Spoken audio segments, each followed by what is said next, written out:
드립니다. 우리 옆에 분들 보면서 그렇게 한번 인사했으면 좋겠습니다. 모든 것이 은혜입니다. 오늘 우리가 함께 모여서 예배하고 찬양하는 것, 그 또한 하나님의 은혜가 아닙니까? 아프리카 선교의 개척자로 알려진 이가 세상 사람들 가운데는 최초로 아프리카를 횡단한 탐험가로 그렇게 유명한 사람이 바로 데이비드 리빙스턴이라고 하는 사람입니다. 그가 30년 동안 아프리카 대륙을 횡단하면서 사람들에게 알려지지 아니하였던 그 아프리카 오지 그 밀림 가운데서 복음을 전하고 또 많은 이들을 주님 앞으로 돌아오게 하였던 사역으로 유명하지요. 그런데 그가 처음 아프리카에 갔을 때 11년 동안은 단 한 명의 결신자도 얻지 못하였고, 그리고 단 한 곳의 교회도 개척하고 세우지 못하고 그저 선교사들의 알력 가운데 환경과 조건으로 인하여서 아무런 사역도 하지 못하고 정치적인 소용돌이 가운데 빠져서 무력증에 빠져 있었다라고 하지요. 그가 그 속에서 하나님의 뜻을 묻고 하나님의 길을 물으면서 기도하게 되어집니다. 그러다가 하나님께서 그에게 뜨거운 마음을 주셨을 때 이제 남들이 갔던 그 길이 아니라, 남이 개척해 놓은 그 자리가 아니라 남들이 가지 아니하였던 그 길로 가서 하나님의 복음을 전하고 주님의 교회를 세우리라 결단하게 되어집니다. 그리고 남들이 가지 아니하였던, 모두가 꺼려하였던 아프리카의 그 밀림 속으로 알려지지 않는 그 부족들을 향하여서 들어가게 되었던 거죠.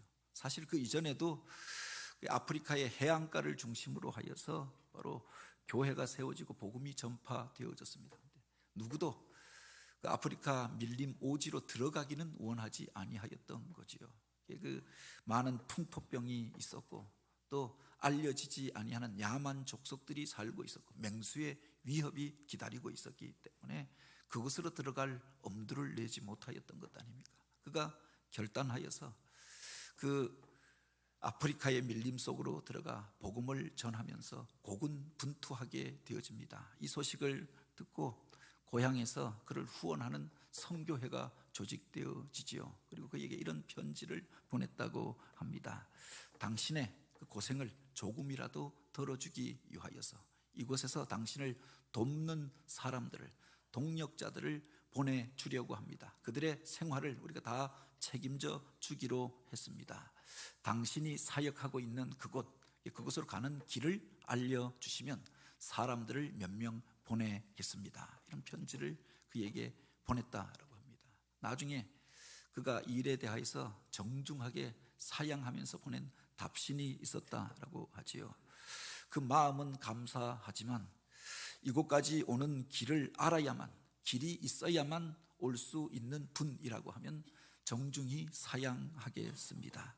진짜 이곳에 필요한 사람은 길이 없어도 스스로 찾아오는 그 사람, 그런 사람들이 필요합니다. 그렇게 답신을 보냈다고 하죠. 새로운 일들이 생기고 새로운 역사가 일어나기 전에 그렇게 새 길을 열었던 사람들이 있지 않습니까? 과거에 남들이 갔던 길이 아니라 남들이 가지 아니하였던 길, 그래서 사람이 다니지 아니하니까 밀림이 우거지고 숲이 우거지고 그래서 답답하게 막혀진 것처럼 보여졌던 곳이지만 그곳을 향해서 길을 열고 나아갔던 사람들이 있었기 때문에 바로 그곳에 문명이 열리고 복음이 전파되어지고 새 일이 시작되어졌던 거지요. 하나님께서 어떤 사람들을 들어서 사용하느냐, 편한 것들을 선택하는 이가 아니라 남들이 갔던 자리에서 남들이 했던 방식으로 살아가는 그 사람들을 사용하는 것이 아니라, 물론 그렇게 사는 이들은 편하게 살고 안정되게 살 수 있습니다. 그러나 새 일을 우리가 행하고자 할 때, 새로운 길을 개척하고자 할 때 그 속에 여러 가지 갈등과 힘겹고 어려운 일들이, 과정이 기다리고 있는 것 아닙니까? 그럼에도 불구하고 그 길을 통하여 새로운 사람들이 주님 앞에 돌아오게 되리라. 그 은혜의 자리 가운데서 쓰임받게 될 것들을 바라보면서 험난한 길을 먼저 갔던 사람들, 그들을 통해서 하나님의 역사가 시작되어지고 하나님의 일들이 시작된 줄 믿으시기 바랍니다. 그렇게 길이 없는 곳에 길을 열었던 사람, 그리고 세계 선교의 문을 열었던 사람이 바로 사도 바울입니다. 사도행전 13장부터 사도 바울이 이제 그가 주님께서 맡겨주신 사역들을 받아서 안디옥 교회의 파송을 받고 세계 선교에 나서게 된 과정들을 기록하고 있지요. 세 번에 걸친 선교 여행을 떠나게 됩니다. 첫 번째 선교 여행은 아시아를 중심으로 하여서 소아시아의 여러 지역들을 방문하면서 바나바와 함께 복음을 전하면서 교회를 개척하였잖아요.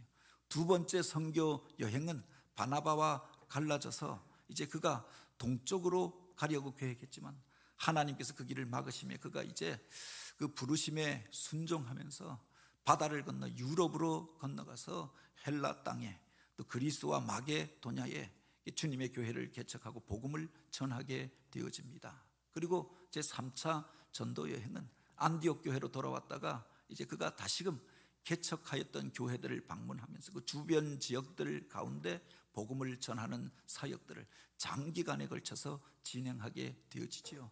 그리고 그가 에베소에 이르게 되어졌을 때 그곳에 성령이 임재하고 또 놀라운 부흥이 나타나는 것들을 보고 그 속에서 귀신 들린 자들이 이와 같이 예수의 이름 앞에 굴복하는 것들을 바라보면서 또 다른 서원을 갖게 되어집니다. 내가 예루살렘에 올라가서 저들에게도 복음을 전하여야 하리라.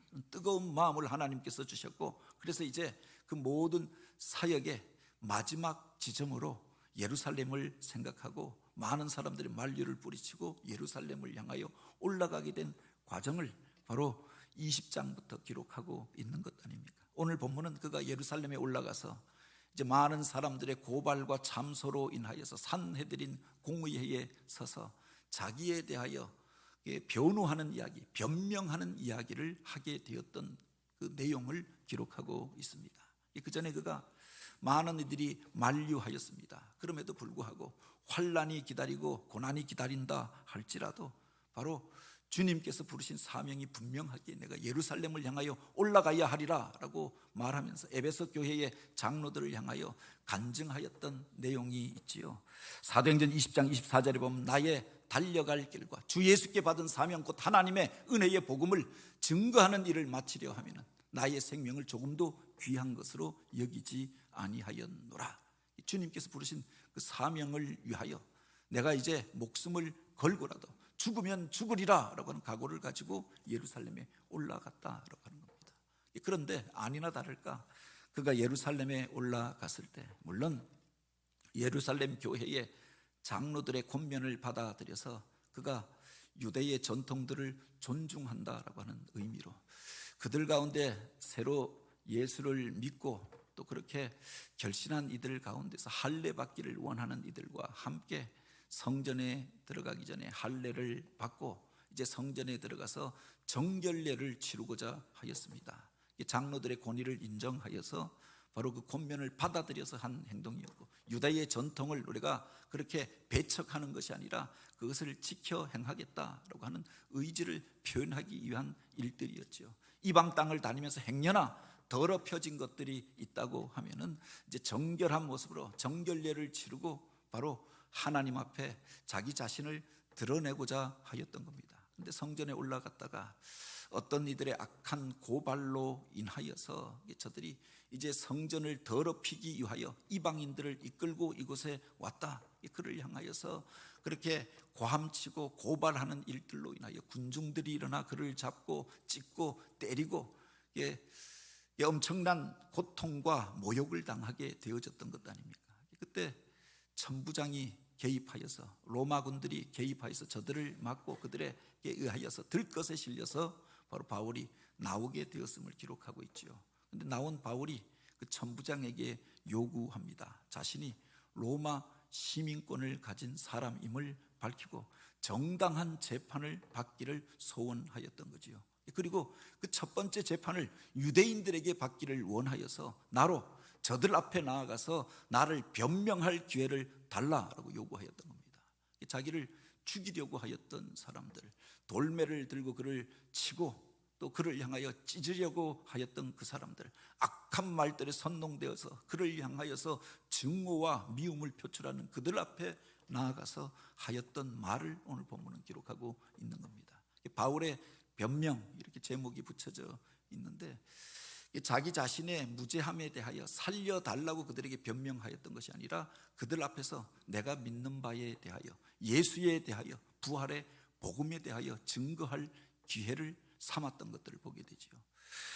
자기를 죽이려고 하는 사람들, 대적하는 사람들, 자기에 대하여 오해하고 그렇게 비난하는 그 사람들 앞에서도 전혀 주눅들지 아니하고 바로 꺼리낌이 없이 복음을 전할 수 있었던 그 이유가 어디에 있었느냐? 위축되어지지 아니하고 침체에 빠지지 아니하고 오히려 그들 앞에 더욱 나가기를 소원하였던 이유가 어디에 있느냐라고 하는 겁니다. 우리가 기억해야 할 것이, 그가 그들 앞에 전혀 부끄러울 것이 없었기 때문에, 그 양심에 부끄러울 것이 없었기에, 하나님이 맡겨주신 사역을 감당하였기에 당당할 수 있었다라고 하는 겁니다. 그가 그렇게 고백하잖아요. 바울이 공회를 주목하여 이르되, 대부분의 사람들이 자기를 죽이려고 하고 대적하고 고발하는 사람들로 가득한 그곳에 혼자 들어가서 바로 담대히 그들 가운데 이야기하였다라고 하는 겁니다. 여러분 형제들아, 오늘까지 나는 범사에 양심을 따라 하나님을 섬겼노라 하거늘, 자신이 하나님 앞에서 하나님이 맡겨주신 일들을 감당하였음을 고백합니다. 내 양심이 이것을 증명한다. 그들 앞에서 담대하게 말하고 있는 바울의 모습을 보게 되어지는 것 아닙니까? 자기 양심에 꺼리끼는 것이 있다라고 하면 사람들 앞에 담대하게 설 수가 없잖아요. 정치적인 소용돌이 가운데서 서로를 향하여 비난하고 공격하는 일들이 있습니다. 그 중에 맨 앞장서게 되어진 사람들을 향하여 특별히 공격이 집중되어지는 것 아닙니까? 그에게 어떤 허물이나 잘못이나 실수가 있었다라고 하면 사람들 앞에 당당하게 설 수 없는 것 아닙니까? 그런데 그가 담대히 자기를 대적하는 무리들 앞에 설 수 있었던 이유가 어디에 있었느냐? 그 양심에 꺼리낄 것이 하나도 없었기 때문이었다. 하나님 앞에서 정직하게 행하고 하나님께서 그를 부르신 이후에 주님이 주신 사명을 감당하면서 단 한 번에 이 세상의 법을 어기거나 또 사람들 앞에서 실수하거나 잘못된 길로 행하였던 적이 없음에 대한 그런 당당함이 그 앞에 있었던 거지요. 그러니 그들 앞에서 바로 내가 오늘까지 양심을 따라 하나님을 섬겼노라라고 이야기할 수 있었던 것 아닙니까? 뒤에 보면 그의 당당함에 대하여서 오히려 대제사장 아나니아가 저의 입을 치라라고 이야기합니다. 그 앞에서도 전혀 주눅들지 않잖아요. 그를 향하여 회칠한 담이여, 하나님이 오히려 너를 치시리로다. 내가 나를 율법대로 심판한다고 하면서 율법을 어기고 나를 치라 하느냐? 이 율법에 보면 정당한 재판을 통하여서 두세 명의 증인을 통하여서 정당한 방식으로 바로 판결하고, 그래서 어떤 사람에게 그렇게 죄를 다스리도록 하였습니다. 그런데 그 앞에서 재판장처럼 앉아서 자기 마음대로 어떤 사람을 향하여 치라 말라 하는 그를 향하여 담대히 내가 율법으로 재판한다고 하면서 이렇게 명령하느냐? 그의 이중성에 대하여 이야기합니다. 율법의 정신에 대하여 그에게 가르칩니다. 그 담대함이 어디서부터 나왔느냐? 자기 안에 꺼리낄 것이 하나도 없었기 때문이 아닙니까? 오늘 우리가 나의 육신의 이익을 쫓아여 행하였던 일들이 있다고 하면, 세상 가운데서 사람들 앞에 밝히기 어려운 그 부끄러운 부분들이 있었다고 하면은 그렇게 당당할 수가 없겠지요. 그 사람이 그의 약점을 드러내고 공격할 때 그 앞에 위축될 수밖에 없는 것 아닙니까? 근데 어떤 사람을 하나님께서 쓰시느냐? 바로 하나님 앞에서 깨끗하게 준비된 사람, 그 양심에 부끄러울 것이 없는 그 사람을 통하여서 주의 복음을 전하게 하는 줄 믿으시기 바랍니다. 큰 집에 가면은 여러 가지 그릇이 있다라고 했습니다. 바울이 디모데를 향하여 그 비유의 이야기를 들려주잖아요. 그 큰 집에 가면 여러 가지 그릇이 있어서 큰 그릇도 있고 작은 그릇도 있고 금그릇도 있고 은그릇도 있고 질그릇도 있지만 어떤 그릇을 주인이 쓰느냐? 바로 금그릇은 금그릇대로, 은그릇은 은그릇대로, 큰 그릇은 큰 그릇대로, 작은 그릇은 작은 그릇대로 쓰임 받는데 바로 그 주인이 쓰시기에 합당한 모습으로 깨끗하게 준비된 그릇을 쓰느니라 라고 하였습니다. 정직하게 깨끗하게 양심에 부끄러움이 없이 살아왔던 그가 이제 그들 앞에서 당당하게 복음을 전할 수 있었던 거죠. 약점이 잡혀 있었다. 그렇게 담대할 수 없었던 것 아닙니까? 용서해 달라라고 그것으로 인하여서 그들에게 접히고 들어갈 수밖에 없었던 것 아닙니까? 그런데 그들 앞에서 담대히 복음을 전할 수 있었던 것이 바로 여기에 있었다라고 하는 거죠. 성도들이 이 땅 속에서 복음을 전할 때, 주님이 맡겨주신 일들을 감당할 때 먼저 오늘 우리가 정결한 그릇이 되어야 하는 줄 믿으시기 바랍니다. 양심에 부끄러울 것이 없는 자로, 우리 인간 속에 사실은 하나님을 알만한 것을 주셨다라고 했습니다. 하나님의 형상으로 지음받은 인간 안에 하나님을 알만한 것을 주셨기 때문에 오늘 우리가 사실은 꼭 법을 다 알고 그렇게 민법이, 상법이, 형법이 그렇게 제정하고 있는 그 조항들을 우리가 다 알아야 바로 그 법을 지키면서 살아가는 게 아니죠. 내 양심 속에 먼저 선한 것이 무엇이고 악한 것이 무엇인 것을 알만한 것들을 두셨던 것 아닙니까?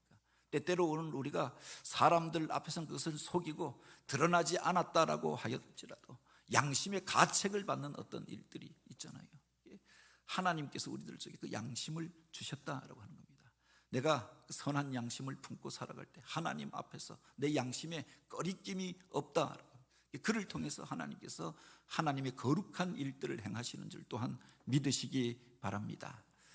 오늘 본문에 보면 이게 전부가 아니라 그는 그 양심에 꺼리낌 없이 살아왔기에 담대함으로 복음을 전하였습니다. 그런데 그냥 목소리만 높여서 전하였던 것이 아니라 지혜의 말로 모든 상황 속에서 복음을 전하는 기회로 삼았던 것들을 보게 되죠.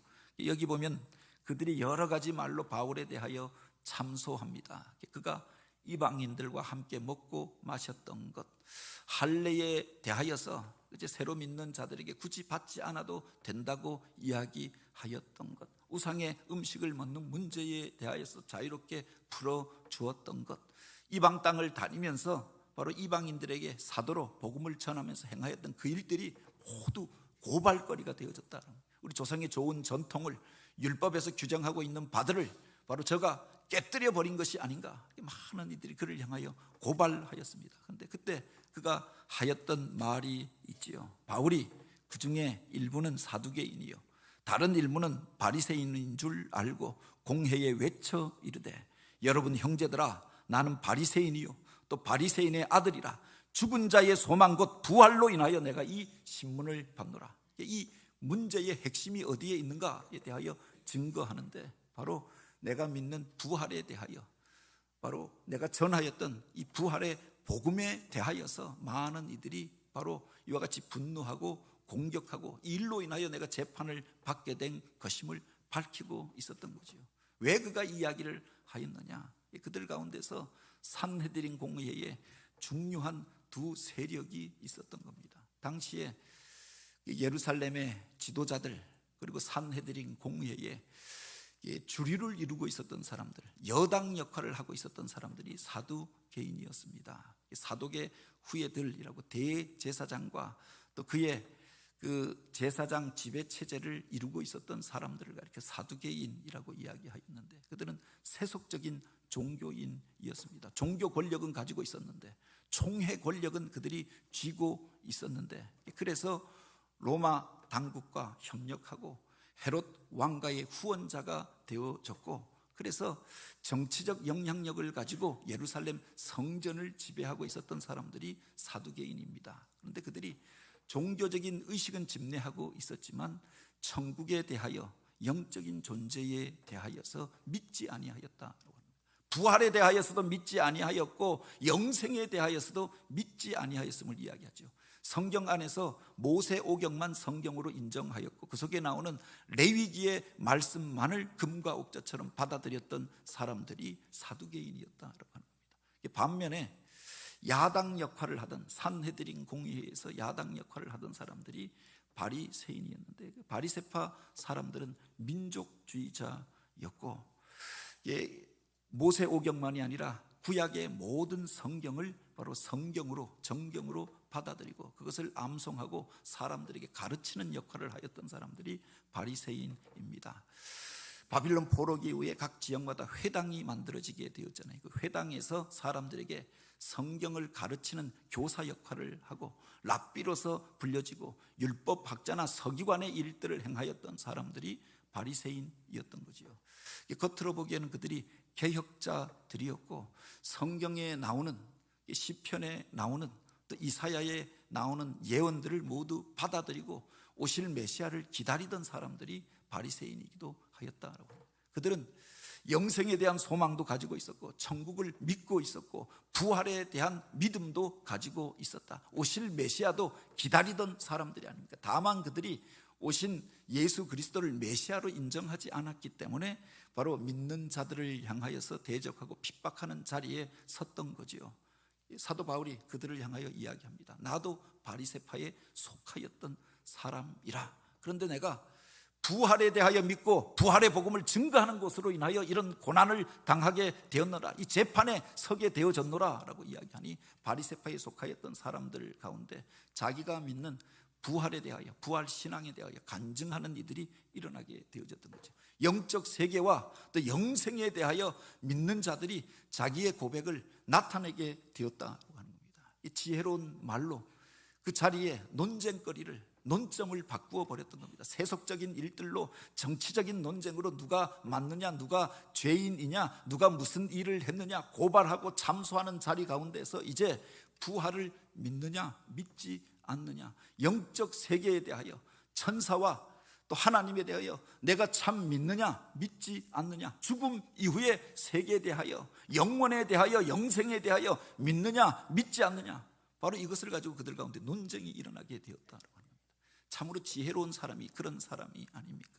세상 사람들의 정치 논쟁에 같이 개입해서 같이 혈기를 내고 같이 싸우고 그래서 피투성이가 되어지는 게 아니라 보다 중요한 것들이 무엇인가, 오늘 우리가 믿는 바가 무엇인가에 대하여 이야기하지요. 그 중에 참으로 복음을 받아들일 수 있는 사람들, 그들을 나의 편으로 예수 앞으로 나오도록 초청하는 그 사람, 그가 참으로 하나님이 쓰시는 사람이 아닙니까?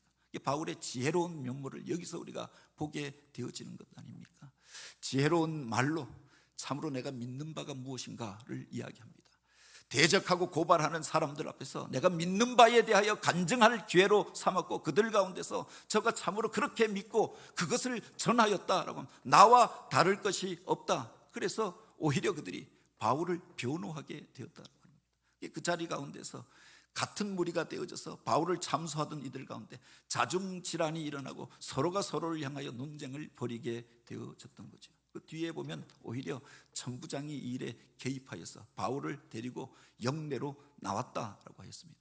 보호자를 자처하게 되어집니다. 이 지혜로운 말로 천부장을 그의 보호자로, 그를 돕는 자로 세웠고 바리새인들 가운데서도 복음을 받아들이고 영접하는 자들이 일어나게 하였고, 지혜로운 말로 정치적인 논쟁의 와중에서 바로 신앙적인 논쟁으로 바꾸어 놓았던 사람이 바울이었다. 오늘 우리는 세상 가운데서 어떤 모습으로 살아갑니까? 사람들이 어떤 일들을 놓고 그렇게 이야기를 주고받습니다. 어떤 사람에 대한 험담인 경우가 많이 있잖아요. 정치적인 이야기를 합니다. 누가 잘하였고 누가 잘못하였고, 검증도 불가능하고 반증도 불가능한 이야기들이 또 얼마나 많이 있습니까? 같이 여기에 가담하여서 누구를 비난하고 공격하고 함께하여서 그렇게 그 자리 가운데서, 그 소용돌이 가운데서 피투성이가 되어지는 경우가 얼마나 많이 있느냐.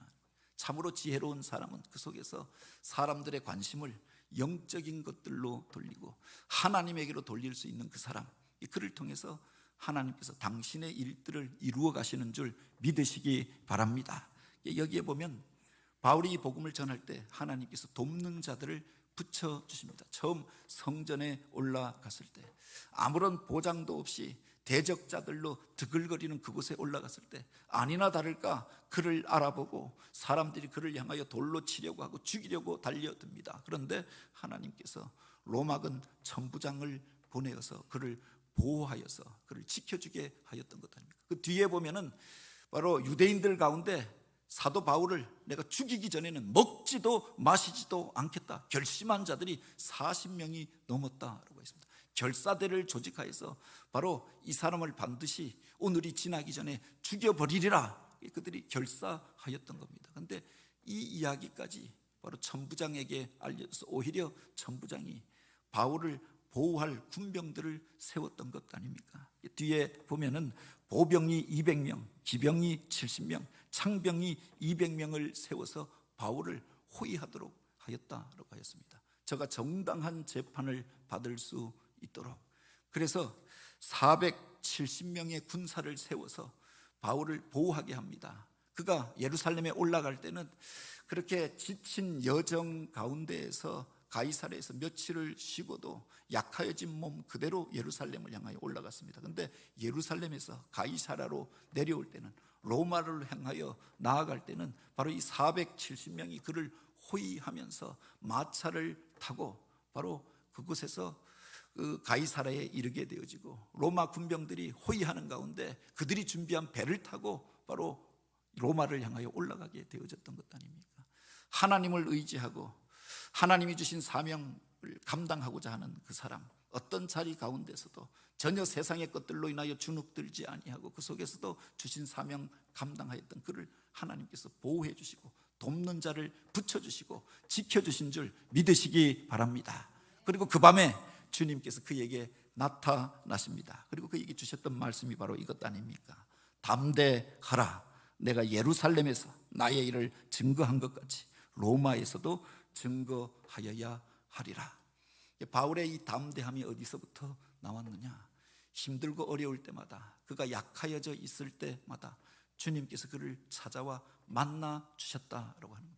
자기를 죽이려고 하는 사람들이 40명이 결사대가 되어져서 저를 죽이기 전에는 먹지도 마시지도 않겠다 결사하였던 이야기를 듣고 나니 그 마음도 떨릴 수밖에 없었겠죠. 자기 앞에서 논쟁이 일어나서 죽일 듯이 달려드는 그 사람들을 보았고 그 돌매를 맞고 들것에 실려서 바로 성전에서 그가 나오게 되어졌던 것 아닙니까? 로마 군병들이 그렇게 나를 지켜주지 않았으면 어쩌할 뻔하였는가 생각할 수밖에 없는 상황이었습니다. 그런데 주님께서 그 밤에 그에게 나타나셨던 것 아닙니까? 담대하라, 내가 예루살렘에서 나의 일을 증거한 것처럼 산헤드린 공의회에서 저들 앞에서 이 부활의 복음을 증거하였던 것처럼 로마에 가서도 이 복음을 전하여야 하리라, 이 약속의 말씀을 주셨던 거지요. 그들 앞에서 잘하였다 칭찬하여 주십니다. 위로하여 주시고 격려하여 주십니다. 이게 끝이 아니라 내가 이제 로마에 가서도 더 큰 일들을 행하게 되리라 라고 약속을 주셨던 것 아닙니까? 주님의 이 위로가 있었기 때문에 그가 담대할 수 있었던 거죠. 이 약속의 말씀이 있었기 때문에 그가 다시금 일어설 수 있었던 것 아닙니까? 대적자들 앞에서 그가 담대할 수 있었던 이유가 어디에 있느냐? 그가 법적으로 그 양심에 꺼리낄 것이 없었기 때문만이 아니라 세상 가운데서 권력을 가진 사람이 그를 보호해 주었기 때문만이 아니라 주님께서 내가 너와 함께 하리라, 그리고 그에게 보여주셨던 분명한 비전과 약속이 있었기 때문이 아니냐라고 합니다. 오늘 우리는 무엇을 바라보고 살아가십니까? 세상 가운데서 우리가 두려워할 수밖에 없는 일들이 있잖아요. 점점 경제 사정이 안 좋아진다고 이야기합니다. 들려지는 소식은 전쟁과 재앙과 재난의 소식들로 가득하잖아요. 그 속에서 그 참상을 눈으로 목격하게 되어지는 것 아닙니까? 먼 곳에서 일어난 일이 아니라, 우크라이나에서 일어난 일이 아니라, 이스라엘에서 일어난 일이 아니라 사실 우리 땅에서도 언제든 이런 일이 발발할 수 있는 조건이 갖추어진 땅에서 우리가 살아가고 있는 것 아닙니까? 단지 이런 남북 간에 또는 이런 국가와 국가 간의 전쟁만이 아니더라도 경제적인 위기가 다가오고 있다라고 이야기합니다. 또 한 번의 재난이 이 땅을 휩쓸고 지나가게 될 것이다 예언하는 이들도 있습니다. 우리를 위축시킬 수밖에 없는, 두려워할 수밖에 없는 일들로 가득한 세상 속에서 우리가 살아가잖아요. 그 속에서 우리가 두려워하지 않고 담대함으로 평강을 유지하고 주신 사명을 감당할 수 있는 이유가 어디에 있느냐라고 하는 겁니다. 바울에게 주셨던 주님의 약속의 말씀이 있지 않습니까? 담대하라, 내가 예루살렘에서 나의 일을 증거한 것 같이 로마에서도 증거하여야 하리라. 예루살렘은 고난의 자리입니다. 예수님도 그 예루살렘에 올라가셨다가 고난당하고 십자가에 못 박혀 죽으실 수밖에 없었습니다. 그것을 알고도 예루살렘을 향하여 올라가셨던 것 아닙니까?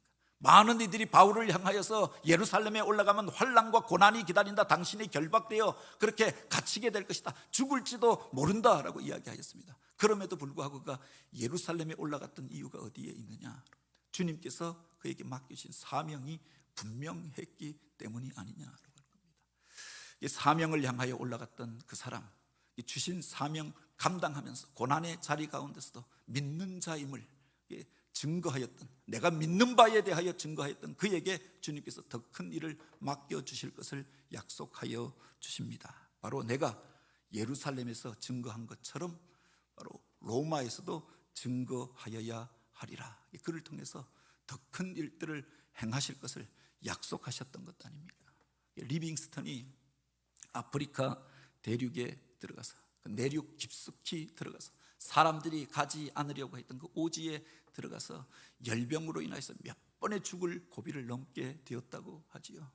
한 번은 그가 그 열병으로 인해서 한 주간이 넘게 먹지도 못하고 열이 끓어오르고 기력이 다하여서 사람들이 이제 그가 죽었다라고 생각하였던 순간도 있었다라고 하지요. 그래서 사람들이 그 다음날 이제 이 밤이 지나고 나면 저가 죽을 수밖에 없어요. 마음을 졸이고 있다가 아침에 들어갔는데 그가 마치 깊은 잠에서 깨어난 것처럼 일어나면서 하였던 말이 바로 이 말이 아닙니까? 사명자는 사명을 다할 때까지 결코 죽지 않는다.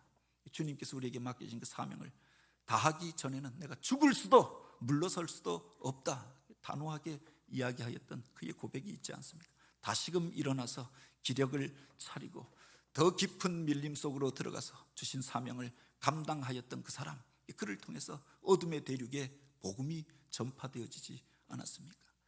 두려움의 일들이 가득하였고 바로 고난이 예고되어졌던 자리이지만 예루살렘을 향하여 올라갔던 바울, 그를 통해서 바리새인들 가운데에서도 예수를 믿고 돌이키는 이들이 일어나게 되어집니다. 그게 끝이 아니라 돕는 이들이 일어나서 그가 그토록 소원하였던 제국의 중심이었던, 당시 세계의 문화, 정치, 종교, 사회의 중심지가 되어졌던 로마로 가기를 원하였으나 갈 길이 없어서 복음을 전하기를 원하였으나 그 사람 앞에 나아갈 길이 막혀 있었는데 이제 정당한 이유와 목적을 가지고 그들의 호의를 받으면서 로마를 향하여 올라가게 되어졌던 거죠. 일반 사람들이 만나기 쉽지 않은 많은 총독들을 만나서 그들에게 복음을 전합니다. 로마에까지 이르러서 그곳에 고위 관료들과 함께 갇혀 있으면서 또 교제하면서 복음을 전하게 되어집니다. 황제 앞에 나아가서 복음을 전할 길을 얻게 되어졌던 것 아닙니까? 하나님을 의지하는 자에게 하나님께서 길을 열어주시고 그가 꿈꾸고 소원하던 그 일들을 또한 이루어 주신 줄 믿으시기 바랍니다. 오늘 우리들 속에 그런 고난이 있습니까? 내가 마치 그 예루살렘에 머물고 있다 생각되어질 만큼 환난과 고난이 우리들 가운데 닥쳐오고 있고 대적하고 반대하는 사람들 가운데, 무리들 가운데 속하여져 있습니까? 그 속에서 그래서 두려워하고 그래서 침체에 빠지는 자가 아니라 주신 사명 바라보고 주님이 주신 비전의 땅을 향하여 나아갈 수 있는 저와 여러분이 되기를 원합니다. 믿음의 주여 온전케 하시는 그 주님 바라보고 우리의 시선을 들어서 하늘의 것들을 구하고 하늘의 비전을 바라보고 하나님 손에 붙들려 쓰임받는 성도들, 그런 교회가 되어지길 주님의 이름으로 축복합니다. 같이 기도드립니다. 오 하나님,